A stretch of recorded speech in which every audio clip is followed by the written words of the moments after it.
De actualidad. Hola oyentes de Radio Sefarad, hoy tenemos abierto un debate aquí en la mesa de Radio Sefarad, en parte con gente que se encuentra en el estudio y en parte con gente que se encuentra en Israel, para darnos la última hora y el primer análisis de lo que dio de sí esta tercera jornada de convocatoria de elecciones en Israel en un mismo año. Vamos a saludar por orden de edad, no te ofendas, Jacob, pero el otro invitado es muy jovencito, así que vamos a presentar a Jacob Israel, ya lo conocen de la sección Unidos con Jacob Israel, justamente. ¿Qué tal, Jacob? Muy bien, de resaca electoral. Resaca electoral. Bueno, primeros datos. ¿Ya está el escrutinio sobre el 100% o no? No, sobre el 90%, y el resultado, pues por ahora el Likud, que ha tenido un 29% de los votos, tiene 36 escaños, el Cajón Labán tiene 32, con el 26% de los votos, y después están la lista Árabe Unida, que cuenta ahora mismo con 15. En resumen, la cosa está muy justa, los dos bloques izquierda-derecha están ahora mismo muy emparejados, 59 en el bloque de la derecha, 61 en el bloque de izquierda, falta un 10% de votos y además, un 10% de los votos, perdón, y además faltan los votos de los soldados, así que digamos que los votos de los soldados una vez más pueden ser decisivos. Bueno, tenemos con nosotros a Juan Antonio Caldés. Voy a presentarte porque aquí en Radio Sefarad aún no te conocen nuestros oyentes. Tú eres español de Palma de Mallorca, ¿verdad? Correcto. Y eres muy joven, tienes 22 años. Sí. Y has estudiado, explícanos así muy breve el currículum. Pues yo me mudé con 14 años a los Estados Unidos de América. Estuve estudiando en un boarding school en Connecticut, donde me gradué con 18 años, y lo accedí a la universidad en Boston, donde me gradué este pasado mayo con un doble grado en Ciencias Políticas y Finanzas. Bueno, esto ya sería suficiente, como diríamos en Pesach Dayenu, pero ahora estás viviendo en Israel. Explícanos por qué. Sí, me mudé hace menos de 6 meses a Tel Aviv, bueno, concretamente vivo en Ramat Gan, y donde estoy estudiando ahora mismo la carrera de Derecho. ¿Y por qué justamente Israel y no seguir estudiando Derecho, yo qué sé, en Estados Unidos? Claro, lo normal era que siguiese el camino anglosajón en Estados Unidos, en Inglaterra, pero todo empezó hace 2 años cuando visité por primera vez Israel y sentí una conexión espiritual que no había sentido nunca y sentí que mi siguiente paso era moverme a Israel, y desde entonces es la mejor decisión que he tomado en mi vida y sumamente feliz de vivir ahí. Bueno, la primera pregunta que te hago es, con todo lo que has estudiado, ¿eso te sirve para saber qué está pasando en Israel? No tanto, seguramente como Jacob. Pese a que he estudiado ciencias políticas y es mi pasión, tengo que reconocer que el sistema político israelí es sumamente complejo y estoy intentando de entenderlo cada día más, pero me recuerda en parte, con las diferencias, salvándolas evidentemente, no solo a España, sino al resto del mundo, porque cada vez veo, menos en Estados Unidos, que el bipartidismo funciona francamente bien. Veo un mundo en el que cada día la fragmentación política está aumentando y al final eso no acaba beneficiando realmente a nadie. Uh-huh. Bueno, tenemos como ejemplo justamente a Israel. Jacob, los bloques son tan sólidos, ¿no? Es decir, por ejemplo, Netanyahu para estas elecciones hizo como una especie de pacto de sangre con la gente de Yemina, los de Yadut HaTorah y los de Shas, para ir todos juntitos y que no se pierda nadie en el camino, ¿no? Exactamente, sí, creó un bloque, el llamado bloque de la derecha. Y con éxito lo ha mantenido, ha subido los escaños, antes tenía 55 escaños, ahora tiene 59, y bueno, el éxito de Netanyahu primero es que él ha subido muchos escaños y que su bloque no ha bajado, entonces de ahí que tengan ahora mismo 59 escaños y partan con una gran diferencia. Lo que pasa es que del otro lado no hay bloque, digamos que es el antibloque, el no Bibi, que también está muy fuerte, que ahora mismo, según el 90% de los votos, como decía antes, tiene un 61 escaños. Lo que pasa es que está muy fragmentado, en donde tan solo dentro de ese bloque los árabes son los únicos que han subido 2 escaños, el resto ha perdido votos y ha perdido escaños. Entonces, digamos, de un bloque, el antibloque, digamos, el bloque anti-Bibi, se mantuvo fuerte en las segundas elecciones, en estas terceras elecciones pues no, parten con una desventaja importante. Uh-huh. Bueno, Juan Antonio, me imagino que una de las cosas que también llama la atención es el tema de Israel es una democracia, pero los partidos árabes no juegan en todos los partidos, ¿no? Algo así. Sí.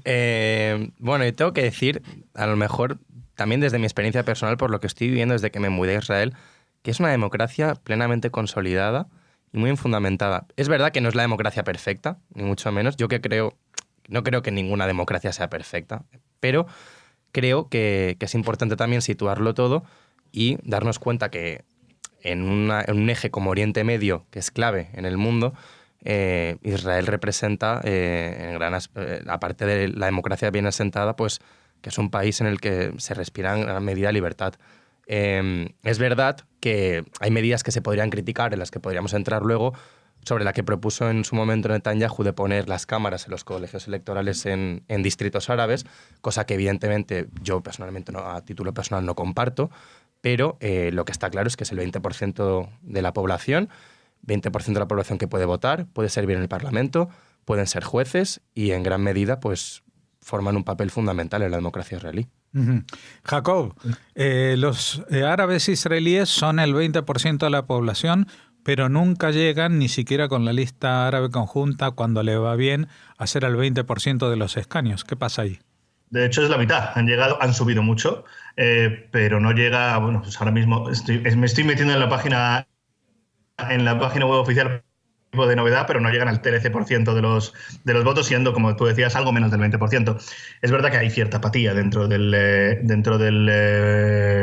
nicho, digamos, árabe de la sociedad israelí. Lo que pasa es que cada vez lo que está ocurriendo en Israel, y es además magnífico sociológicamente hablando, es que los 2 escaños que han ganado los árabes, y esto se va a estudiar, digo yo que se va a estudiar incluso en varios libros de ciencias políticas en los próximos meses, es que esos 2 escaños vienen del voto judío, del voto de aquel votante de Meretz que no estuvo de acuerdo con la unión con Abodá, viene de ahí. En poblaciones como en Tel Aviv, Ranana, en la zona del Sharon, ha subido la cantidad, se ha doblado, de hecho, la cantidad de voto a la lista árabe, lo cual indica que es posible que dentro de unos años veamos a la lista árabe como la lista de izquierda árabe que está faltando en Israel, que está desapareciendo en Israel. Abodá está desapareciendo, Meretz, por no decir, ha desaparecido, y lo que queda ahora mismo, ¿quién lo iba a decir? Bueno, sé que igual es muy pronto para aventurarse en estas teorías, pero es muy posible que dentro de unos años, como decía, la lista árabe unida sea la lista de la izquierda israelí, lo cual implica una integración brutal dentro de la sociedad israelí, indica, por supuesto, como también decía mi compañero, la democracia en Israel, el hecho de que judíos y árabes voten a una misma lista, y bueno, estamos la verdad que ciertamente sorprendidos por cómo ha subido la lista árabe unida. Y además es que cada vez en los 3 periodos electorales, el del abril votó escasos 50%, después un 55%, y en estas elecciones se dice que ha votado incluso un 65% de los árabes.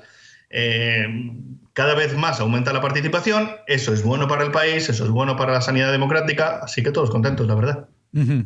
Juan Antonio, tú que has estudiado la política también desde la teoría, que es porque todo el mundo, esto como el fútbol, todo el mundo opina frente a los partidos en la tele, pero los que saben son unos pocos. Cuando hay un sector, digamos, del espectro democrático, como puede ser en este caso la izquierda en Israel, sí, que va menguando, incluso no solamente polarizándose hacia la lista árabe unida, como decía Jacob, sino también que muchos de ellos, a mí me consta, que han votado a Cajol Labán, que es un partido de centro, incluso en otros países sería de centro-derecha. Si la izquierda se diluye, desaparece de alguna manera, ¿la derecha sigue siendo como antes o se redistribuye? Va a haber, es decir, hubo un momento, yo lo sentí en pasadas composiciones de coalición con Netanyahu, que el Likud, que había sido tradicionalmente el partido de derecha, pues resultaba ser un partido casi centrista, el que frenaba a Bennett y a muchos, incluso todavía más lejos que Bennett en la extrema derecha, ¿no? Incluso Lieberman, podríamos decir, pues, está más arraigado en la derecha nacionalista. Lo que pasa es que Lieberman yo creo que merece un manual aparte para saber qué es lo que es. ¿Qué pasa por su cabeza? Sí, no solamente a nivel personal, sino de definición, porque es ultranacionalista, pero laico, anticlerical, digamos. Totalmente. Ahí te das cuenta, yo creo, en gran parte de la influencia de haber vivido tantos años en la Unión Soviética, que al fin y al cabo la Unión Soviética, como buen régimen totalitario, entre comillas, es que lo primero que ha apartado siempre es a Dios y a la religión. Y ese casi 1 millón de votantes ese 1 millón de rusos que hay a día de hoy en Israel son sumamente laicos. Entonces no nos podemos olvidar de que estamos en estas terceras elecciones, entre comillas, por culpa de Lieberman, porque Lieberman siempre había estado en coalición de gobierno con Netanyahu, y la última vez, el pasado abril-mayo, dijo hasta aquí hemos llegado y no puede ser que los ultraortodoxos pues nos sirvan en el ejército, ya que el resto del país sí que lo tiene que hacer. Entonces no nos podemos olvidar de por qué estamos en estas elecciones. Dicho lo cual, es importante apuntar que el Partido Laborista, como mencionábamos brevemente, que ha estado tantos años en el poder, es el partido de David Ben-Gurión, de la señora Golda Meir, del señor Shimon Peres. Es casi un partido histórico que ha tenido una importancia tremenda en lo que ha sido el Estado de Israel. Y es increíble ver cómo en los últimos años, ya no te cuento los últimos 12 años desde que Bibi está en el poder, pero entrado el siglo XXI, la importancia de cómo se ha ido diluyendo poco a poco. Entonces, yo creo que la izquierda se irá recomponiendo. Lo que pasa es que ahora está en un momento en el que tiene que encontrarse a sí misma. Porque ahora mismo tenemos a Benny Gantz, que se lo podría definir como un hombre centrista, incluso para los términos actuales, a lo mejor por temas morales de centroizquierda, una centroizquierda muy moderada, pero ya hemos visto que, como bien está apuntado, la derecha, el Likud, se organizó, luego apareció la nueva derecha y otros partidos, y ahora la izquierda está en un momento de recomposición. Entonces, bueno, lleva en un momento de recomposición varios años, ¿eh? Sí. Ya por lo menos 20 años de recomposición y no se recomponen. Y la verdad que es verdad que se echa de menos, pero el público está ahí, el público de la izquierda está en cajón Labán. Y lo que pasa es que es verdad que el mensaje... Esto es yo creo que, en mi humilde opinión, el éxito de Bibi precisamente ha sido ese. Ha sido marginar el discurso de la izquierda a unos límites en donde da vergüenza en Israel decir que uno es de izquierda. Y también fruto de lo que hemos pasado aquí en Israel ante tantas guerras, ante la intifada, ante los acuerdos de Oslo, y después de firmar los acuerdos de Oslo, tan solo días después, pues atentados, bombas sin parar en Tel Aviv, en el centro de Tel Aviv, en Purim. Bueno, pues eso al final, y ver que la izquierda no cambia el discurso en Israel, sigue con Oslo y sigue con el mismo discurso que tenía en los años 90, eso al final pesa en la sociedad israelí. Uh-huh. Y lo que, al igual que Netanyahu, se ha adaptado una persona que no tiene teléfono móvil, se ha adaptado a las redes sociales, pues yo creo que a la izquierda le vendría bien cambiar un poquito el chip a Abodá, principalmente si todavía le queda una oportunidad, cosa que yo ya hasta dudo, que a Abodá y a Meretz le queden oportunidades, y centralizar un poquito más su discurso. Uh-huh. Sobre todo, como bien apuntado Jacob, el gran éxito de Netanyahu ha sido, en eso se lo ha confiado mucho el presidente Trump, el uso de las redes sociales que hace constante y sobre todo el pisar la calle. Yo, que lo sigo activamente en Facebook, pese a las discrepancias ideológicas que pueden existir, tengo que reconocer que a pesar de que es un animal político, y esto es un hecho, y ahora encima tiene el juicio en 2 semanas, que la imputación formal del fiscal general a ver qué acaba sucediendo, el hombre llega a la gente. Llega, allá donde está, ya sea en Jerusalén, en Beersheba, llega. O en Moscú. O en Moscú. Llega, conecta con la gente. Y yo creo que a Benny Gantz le ha faltado esa punta de conectar con su electorado. En Tel Aviv, evidentemente, que conecta. Pero fuera de Tel Aviv, no llega. Y allá donde está Netanyahu es un hombre que atrae masas. Uh-huh. Y yo creo que es muy importante, al fin y al cabo, en el mundo en el que vivimos, pese a los avances tecnológicos que ha habido, reconectar con la gente a pie de calle. Porque así es como la gente se siente conectada con su líder. Uh-huh. Bueno, Jacob, yo quería apuntar de que lo que mencionaba sobre el tema de la izquierda, yo personalmente, que provengo de ese, como se dice en hebreo, de ese campamento, de esa zona ideológica, que he mamado de esas nociones, pues lo que echo de menos es la contundencia en la seguridad. O sea, el problema yo no creo que de la izquierda sea el tema económico. Yo creo que hay mucha gente incluso dentro de la derecha que querría una mejor redistribución de la riqueza, porque hoy en día hay muchos ricos, muy ricos en Israel, pero también hay gente que lo está pasando muy mal y eso incluso va contra las normas éticas de la religión, ¿no? Pero claro, lo que se echa de menos es la contundencia de un líder como Ben-Gurión que, estando en la situación que estaba en el año 48, por ejemplo, con un país por construir, amenazado por todos los ejércitos árabes de la zona, con una población que recién salía del trauma del Holocausto, es decir, tuvo el coraje de salir adelante, tomar decisiones sangrantes a veces, propias y ajenas, y asumir las consecuencias. Más allá del tono personal de la ética, que también, digamos, es muy diferente cómo vivía Ben-Gurión en Sde Boker y cómo vive Netanyahu en Hedera, ¿no? Así que, bueno, eso quizás explique el tema de la falta de liderazgo en la izquierda. Yo aquí, como tono de quizás para distender un poco la conversación, quiero que me cuentes, ¿estuviste en alguno de estos sitios de votación para el coronavirus? No. ¿Pero en qué consistían? Bueno, pues eran centros de votación normales, pero es verdad que eran más accesibles, digamos, en el coche, que estaban muchos de ellos a pie de calle, en donde te bajabas del coche y ya llegabas al centro de votación, que estaba dividido en dos, en donde las personas que estaban en la mesa no tenían conexión alguna con física, con las personas que estaban aisladas, y además es que es curioso, pero fueron a votar en masa, incluso en mayor proporción a lo que lo hicieron las personas que no estábamos y que esperemos que no estemos nunca aisladas por el coronavirus. Bueno, ingenio israelí. Esta mañana hubo de hecho una anécdota que era, salió la pregunta de quién iba a contar esos votos. Entonces lo que hizo digamos, no sé cómo se llama esto en español, la comisión electoral fue lavarse las manos y decir que eso Maguen David Adom lo cuente. Bueno, pues ¿qué pasó? Que el director, digamos, de esa oficina dijo que eso era ilegal, que lo tenían que contar los miembros de la comisión electoral.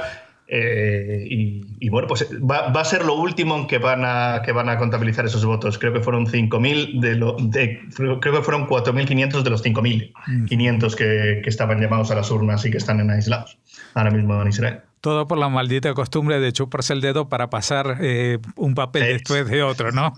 Para contar.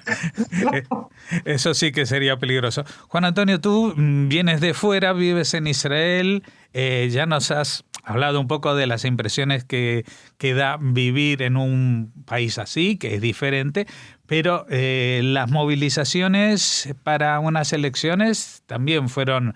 Tú has vivido en España y has vivido en Estados Unidos, que también tiene un sistema un engranaje muy aceitado. Muy complejo, con las primarias, los estados que deciden, los estados que no deciden, el día de la marmota, no sé qué, todas las cosas que hacen ahí, toda la parafernalia. Y en Israel, ¿cuál es tu impresión? ¿A nivel de cómo son las elecciones, cómo es un día de elecciones en Israel a diferencia de otros países? Porque, por ejemplo, una de las cosas que puede llamar la atención a la gente, aquí en España siempre se vota un domingo, un día laborable. Y ahí no se trabaja, pero curiosamente lo que yo no lo sabía, lo desconocía hasta hace poco, es que no se trabaja, es un día festivo. Un día claro, por eso la gente dice, vamos a no decidir quién gobierna, porque así otro día de vacaciones, ¿no? Me sorprendió bastante, o sea, las segundas elecciones que se celebraron en septiembre, yo pensaba que era un día normal, como en Estados Unidos, cuando se vota cada martes, cada segundo martes del mes de noviembre.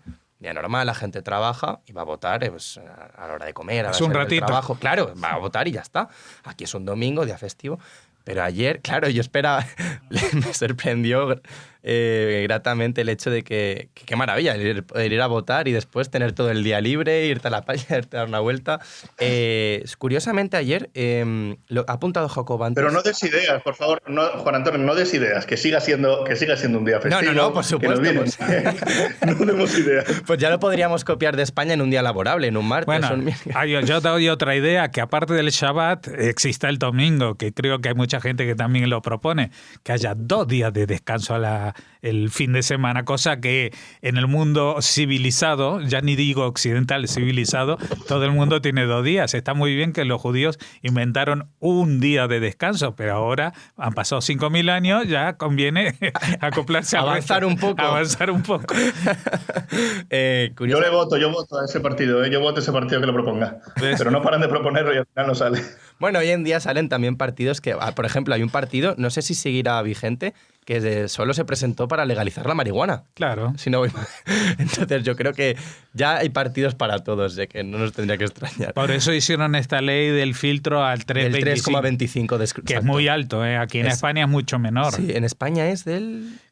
no sé, pero aquí... 2%. Sí, yo creo que es menor todavía. Por eso ha habido esta última vez 8 partidos que se han presentado, si no voy mal, ahora en estas últimas elecciones. ¿Aquí en España? En Israel. En Israel. Ha habido 8 partidos. Yo creo que son las elecciones con menos partidos. Con menos partidos, sí. Me he fijado. Pero ayer lo que fue curioso fue, como bien ha apuntado Jacob, fue la masificación a la hora de ir a votar. Porque ayer, si no voy mal, fue el 70%, ¿no? Más del 70% de la población. Lo normal es que alguien esperaría, sobre todo después de ver las palabras del presidente Rivlin, que dijo, esto es una desgracia y una vergüenza, como israelí le hemos fallado a nuestro pueblo porque estamos en unas terceras elecciones en menos de un año. Algo inaudito, nunca visto. Y curiosamente, tú pensarías, bueno, después de haber votado tantas veces, estás como más cansado y me da más pereza el irte al colegio electoral a votar. Pero no. Curiosamente, ayer la gente se lanzó más que nunca a la calle a votar y, bueno, eso es algo que en términos de calidad democrática es algo maravilloso. Espero que no tengamos que irnos a unas cuartas elecciones, pero ahora también es importante ver qué va a suceder. Francamente, al hilo de lo que estás contando, precisamente lo que buscaba la sociedad israelí ayer era de una vez por todas fijar que no iba a haber unas cuartas elecciones. Exacto. Era incluso, es que si vemos los votantes de Cajol Lamán, incluso han subido en número, todavía falta un 10-11% de votos, pero es que va a subir un poquito, ligeramente. El Likud va a subir muchísimo y el mensaje que ha dado los ciudadanos israelíes es ya basta. Es ahora vamos a tener que decidir, ya se acabaron los partidos estos pequeños como Otzma Yehudi o incluso Yemina o incluso el partido de Lieberman. Sorprende, efectivamente, estoy completamente contigo porque la gente ya está prácticamente harta, pero es que ese ha sido el éxito de la campaña de Netanyahu. La campaña de Netanyahu ha sido sacar el objetivo de Netanyahu, ha sido, y por eso ha ido a la calle para sacar los 300.000 votos de los Likudnikim que en septiembre se quedaron en casa. Y esos 300.000 votos, junto con, por supuesto, una mayor participación en el sector árabe, han hecho que la gente vaya más a participar en un 1,5-2% más de lo que fue en septiembre, que ya de por sí fue alto. Así y aquí nos damos cuenta, en mi humilde opinión, de que el caso de que está a la vista ahora, que se va a sentar en el banquillo, Netanyahu brevemente, no le importa tanto a la sociedad israelí. Así como en España oímos la palabra corrupción y todos nos llevamos las manos a la cabeza por cómo se ha vendido el mensaje de corrupción que evidentemente hay que combatir en un país democrático, a la hora de votar, mucha gente, y yo lo hablaba ayer con amigos míos, les daba más igual el caso que va a tener ahora brevemente el señor Netanyahu. Los 3 casos. Los 3 casos de corrupción, exacto. Imputados por el fiscal general. Le daba más igual porque decían, como han apuntado, lo importante es la seguridad nacional. Ese mensaje de, pues somos la única democracia consolidada en Oriente Medio, los ataques que recibimos constantemente. Netanyahu se lo ha vendido muy bien, muy bien. Y encima era un plebiscito de, ¿soy yo o es Gantz con el mundo árabe? Y a la hora de... Hay muchos sectores, sobre todo en las ciudades del sur, en Ashkelon, en las que viven pues, próximamente todo el rato constantemente con ese miedo en el cuerpo de pues, estar tan pegado a Gaza de qué va a suceder, que al final mucha gente lo que de verdad le importa es la seguridad. Y en eso tenemos que admitir que Netanyahu, a lo mejor no es que lo haga mejor que la izquierda, pero vende mejor el mensaje. Y muchísima gente se siente más protegida con Netanyahu a la cabeza que con un líder izquierdista, que en este caso podría ser Gantz. Bueno, yo sé de que todos tenemos muchas ganas de seguir opinando y los oyentes de seguir oyendo, pero nosotros también tenemos otras personas que tienen que hacer programas aquí en Radio Sefarad y hemos llegado un poco al límite de... Así que voy a dar como si fuera esto un debate de la televisión. Tienes 30 segundos, Jacob Israel, para cerrar tu intervención. Bueno, pues esperamos otra vez, efectivamente, no volver a las cuartas elecciones. Hay que destacar varios escenarios posibles para lo importante, la principal pregunta, ¿qué es lo que va a ocurrir? Si Netanyahu logra el magnífico número de los 61, no hay más que hablar. Netanyahu primer ministro. Si al final es 60 contra 60, pues Netanyahu será sencillo atraer algún voto de algún diputado tránsfuga, que ya ha tentado a varios. Y si al final el bloque de la derecha tiene 59 o incluso 58 escaños, se complicaría la formación de gobierno. Aquí volveríamos al escenario de septiembre, en donde se empezaría a hablar de un gobierno de unidad nacional. Y, por supuesto, en este escenario o se repiten las elecciones o se trataría de llegar a un acuerdo con Cajón Labán o con parte del mismo. Así que en esa estamos. Vamos a esperar los resultados electorales que nos van a dar dentro de unas pocas horas o pocos días, y podremos saber más o menos con mayor claridad qué es lo que va a ocurrir en el gobierno. Juan Antonio, tus 30 segundos que tienen que ser menos que los 30 segundos de Jacob. Pues muy brevemente, sinceramente, estoy totalmente de acuerdo. Suscribo palabra por palabra lo que ha dicho Jacob y esperemos que no tengamos que volver a las urnas, a unas cuartas elecciones, como dijo Rivlin. Y lo que está claro es que el claro vencedor en estas elecciones ha sido el señor Netanyahu. Y eso hay que aceptarlo y ahora pues a ser prudentes, rigurosos y a quedar a la espera de qué va a suceder, pero todo indica a priori de que lo que parece ser que todo lo que indica es que va a haber un gobierno seguramente liderado por Netanyahu y un gobierno de derechas una vez más. Todo indica eso, pero como siempre en la democracia hay que ser prudente y hay que esperar, y una vez más yo creo que recalcar el éxito de la democracia israelí. Con lo fragmentado que está, sigue siendo una democracia estable y yo creo que eso como país siempre es un motivo de celebración. Uh-huh. Bueno, yo tengo que cerrar aquí. Yo también voy a usar algunos segundos para seguir trazando una nueva analogía entre lo de Israel y España. Digo que podría llegar a ser de que prácticamente el gobierno de Israel esté dirigido casi desde la cárcel, y en eso se parecerá mucho también a la situación que está viviendo España en algún sentido. Muchas gracias a los dos, a Jacob Israel y a Juan Antonio Caldés, por esta ameno debate que, por supuesto, al tratarse de política israelí, es totalmente infinito e inabarcable. Hasta la próxima. Espero que no sea dentro de 4 meses hablando de unas nuevas elecciones. Muchas gracias. Muchas gracias. Hasta luego.